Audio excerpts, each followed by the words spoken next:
नमस्कार दोस्तों, धीरज online study में आप लोगों का स्वागत है।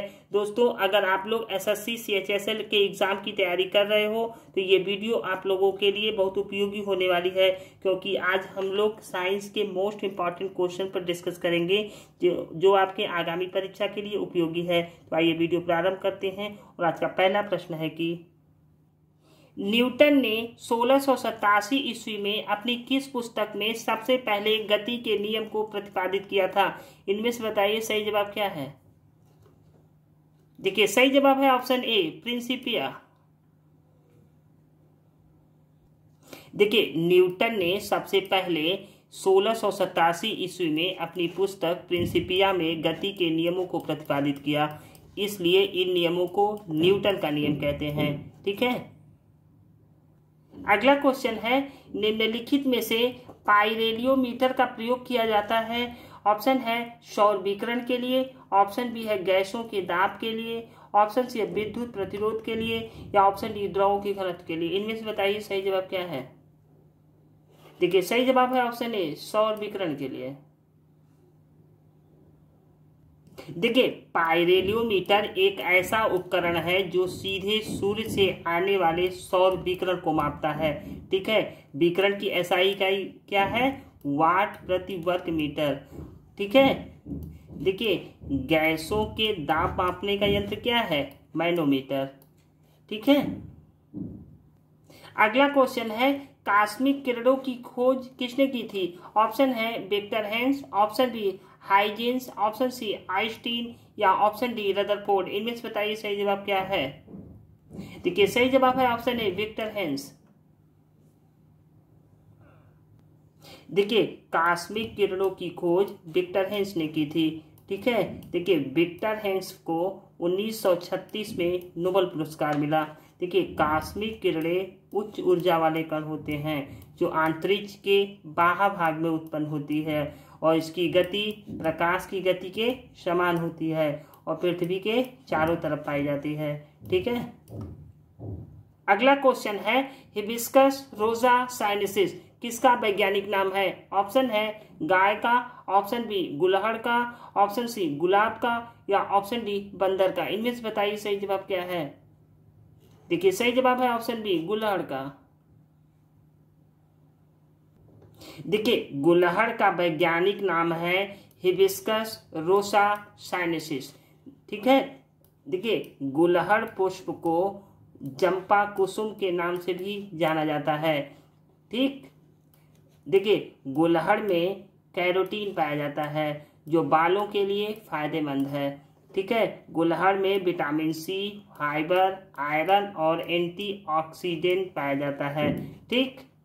देखिए, गुलहड़ की पत्तियां चेहरे के दाग धब्बे को दूर करती है। ठीक है। अगला क्वेश्चन है, माइक्रोबैक्टीरियम लेप्रोसी नामक जीवाणु से कौन सा रोग होता है? ऑप्शन है मलेरिया, ऑप्शन बी चेचक, ऑप्शन सी खसरा, या ऑप्शन डी है कोढ़। इनमें से बताइए सही जवाब क्या है। देखिए, सही जवाब है ऑप्शन डी, कोढ़। देखिए, माइक्रोबैक्टीरियम लेप्रोसी नामक जीवाणु से कोढ़ या कुष्ठ रोग होता है। ठीक है। देखिए, मलेरिया की बीमारी कैसे होती है?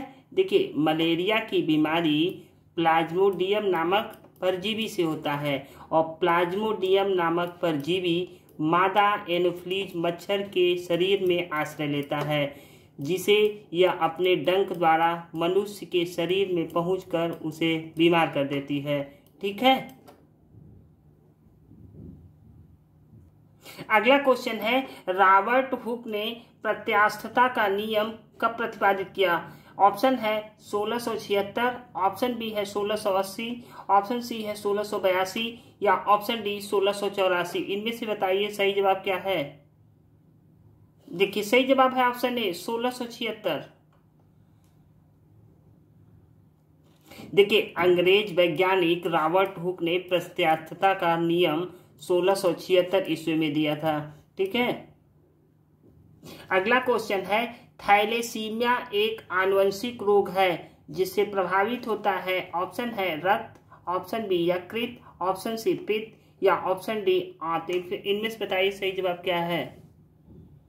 देखिए सही जवाब है ऑप्शन ए ब्लड, रक्त।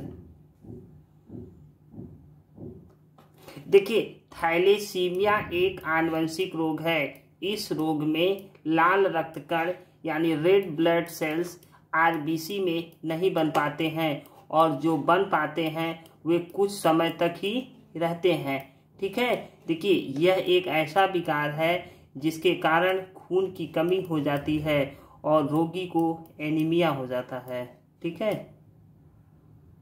अगला क्वेश्चन है अंगूर की खेती को क्या कहते हैं। Option A horticulture, option B pisciculture, option C viticulture या ऑप्शन डी सेरीकल्चर। इनमें से बताइए सही जवाब क्या है। देखिए सही जवाब है ऑप्शन सी बीटी कल्चर। देखिए हॉर्टिकल्चर में क्या होता है। देखिए हॉर्टिकल्चर में फल, सब्जियों तथा उद्यान पादपों का संवर्धन एवं अध्ययन किया जाता है। ठीक है, और पीसी कल्चर में क्या किया जाता है। देखिए पीसी कल्चर में मत्स्य पालन किया जाता है और सेरीकल्चर में रेशम उत्पादन किया जाता है। ठीक है, अगला क्वेश्चन है सोडियम के किस यौगिक को वाटर ग्लास कहा जाता है। ऑप्शन है सोडियम सिलिकेट, ऑप्शन बी है सोडियम नाइट्रेट, ऑप्शन सी है सोडियम सल्फेट या ऑप्शन डी सोडियम थायोसल्फेट। इनमें से बताइए सही जवाब क्या है। देखिए सही जवाब है ऑप्शन ए सोडियम सिलिकेट। देखिए सोडियम कार्बोनेट व सिलिका को गर्म करने पर सोडियम सिलिकेट प्राप्त होता है, जो जल में विलय होता है और इसे जल कांच कहते हैं। ठीक है, अगला क्वेश्चन है कौन सा विटामिन गर्म करने पर नष्ट हो जाता है। Option A vitamin A, option vitamin B या ऑप्शन विटामिन सी या ऑप्शन विटामिन डी। इनमें से बताइए सही जवाब क्या है। देखिए सही जवाब है ऑप्शन सी विटामिन सी। देखिए विटामिन सी, थायमीन और फोलिक एसिड खाना पकाने के तरीकों में नष्ट होने के लिए सबसे अधिक अति संवेदनशील होते हैं। जब आप गर्म पानी में सब्जी पकाते हो तो विटामिन सी की मात्रा आधी खत्म हो जाती है। ठीक है, देखिए मांस पकाते समय 60% विटामिन बी खत्म हो जाती है। ठीक है, और वसा में घुलनशील विटामिन की तुलना में पानी में घुलनशील विटामिन अधिक संवेदनशील होते हैं। ठीक है, अगला क्वेश्चन है किस समूह के पौधों को आमतौर पर शैवाल कहा जाता है। ऑप्शन है टेरिडोफाइटा, ऑप्शन बी है थैलोफाइटा, ऑप्शन सी है बायोफाइटा या ऑप्शन डी है अनावृत बीजी। इनमें से बताइए सही जवाब क्या है। देखिए सही जवाब है ऑप्शन बी थैलोफाइटा। देखिए थैलोफाइटा समूह के पौधों को आमतौर पर शैवाल कहते हैं। ठीक है, अगला क्वेश्चन है पैलियोंटोलॉजी में किसका अध्ययन किया जाता है। ऑप्शन है जीवाश्मों का, ऑप्शन बी है उत्तकों का, ऑप्शन सी है कवकों का या ऑप्शन डी मृदाओं का। इनमें से बताइए सही जवाब क्या है। देखिए सही जवाब है ऑप्शन ए जीवाश्मों का। देखिए पैलियोंटोलॉजी में जीवाश्मों का अध्ययन किया जाता है। ठीक है, देखिए हिस्टोलॉजी में किसका अध्ययन किया जाता है। हिस्टोलॉजी में उत्तकों का अध्ययन किया जाता है। और माइकोलॉजी में किसका अध्ययन किया जाता है। माइकोलॉजी में कवकों का अध्ययन किया जाता है। और पीडोलॉजी में किसका अध्ययन किया जाता है। देखिए मृदा संबंधी अध्ययन जो है वो पीडोलॉजी में किया जाता है। अगला क्वेश्चन है किस प्राणी में रुधिर नहीं होता परंतु श्वसन होता है। ऑप्शन है मेढक, ऑप्शन बी केचुआ, ऑप्शन सी हाइड्रा या ऑप्शन डी मछली। इनमें से बताइए सही जवाब क्या है। देखिए सही जवाब है ऑप्शन सी हाइड्रा। अगला क्वेश्चन है फाइलेरिया रोग किसके कारण से होता है। ऑप्शन है क्रीमी वॉर्म, ऑप्शन बी जीवाणु बैक्टीरिया, ऑप्शन सी विषाणु वायरस या इनमें से कोई नहीं। इनमें से बताइए सही जवाब क्या है। देखिए सही जवाब है ऑप्शन ए क्रीमी वॉर्म। अगला क्वेश्चन है एपिडर्मिक रोग का संबंध किससे है? ऑप्शन है आंख, ऑप्शन बी मस्तिष्क, ऑप्शन सी गला या ऑप्शन डी त्वचा। इनमें से बताइए सही जवाब क्या है।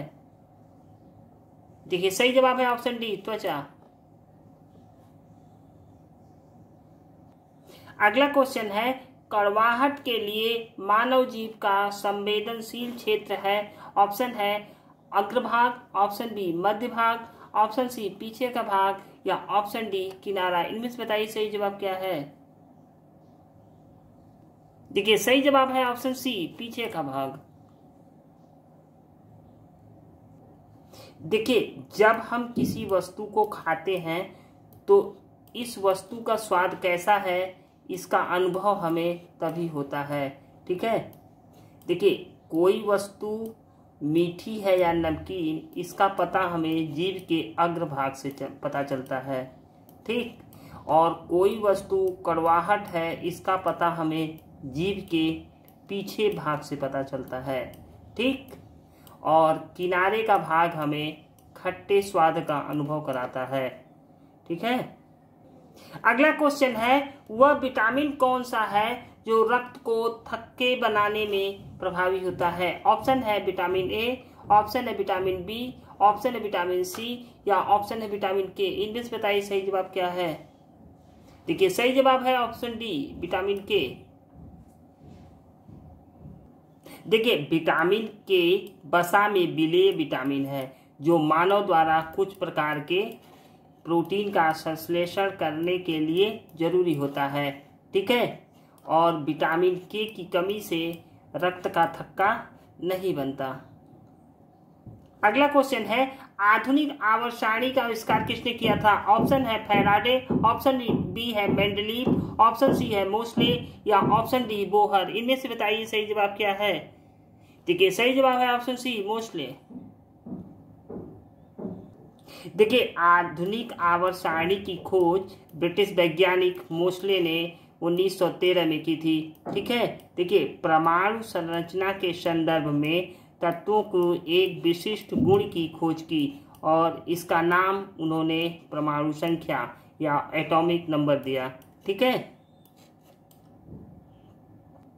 दोस्तों, ये रहा आज का अंतिम प्रश्न। ये वीडियो आप लोगों को कैसा लगा? अच्छा लगे तो लाइक शेयर और सब्सक्राइब जरूर कीजिएगा। Thank you for watching.